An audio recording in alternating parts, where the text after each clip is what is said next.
இன்றைக்கி மார்னிங் என்னென்ன ஃப்ளவர்ஸ்லாம் பூத்துருக்குன்னு சொல்லிட்டு பறிக்கலான்னு வந்திருக்கேன். ஸோ ஃபஸ்ட்டு நான் எப்போயுமே எடுக்க வரது வந்து மல்லிகைப்பூ. ஆல்ரெடி வந்து குண்டு மல்லி பறிச்சிட்டேன். இப்போ வந்து இருவாச்சி மல்லி பறிக்கலான்னு வந்திருக்கேன்.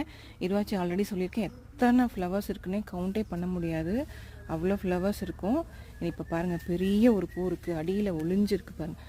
அதை நான் பொறிக்க போகிறேன். ஒரு பூ பாருங்கள் எவ்வளோ பெருசாக இருக்குது. இது வந்து குண்டு மல்லியை விட பெருசு ஆக்சுவலி இருவாச்சி மல்லி.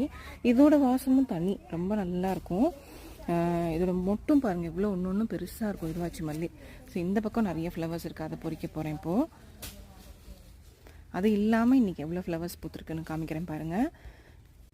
இது வந்து பாருங்கள், இது நிறைய வீடியோஸ் போஸ்ட் பண்ணியிருக்கேன். இதுவும் ஒரு அழகு, பார்க்குறதுக்கே மார்னிங் ரொம்ப அழகாக இருக்கும். இந்த மாதிரி டியூபர்ஸ்ன்னு சொல்லுவாங்க இந்த வெரைட்டி ஆஃப் பிளான்ட்ஸு. ஸோ இது வந்து இன்றைக்கி பூத்துருக்கு. அது இல்லாமல் இந்த பன்னீர் பூ, இது எல்லாமே பொறிச்சிட்டு போவேன். இப்போ இந்த பன்னீர் பூவோட வாசமும் ரொம்ப அழகாக இருக்கும். இது வந்து திருச்செந்தூர் முருகனுக்கு கொடுப்பாங்க, இந்த இலையில தான் பிரசாதம், பன்னீர் பூ பிரசாதம்னு சொல்லிட்டு.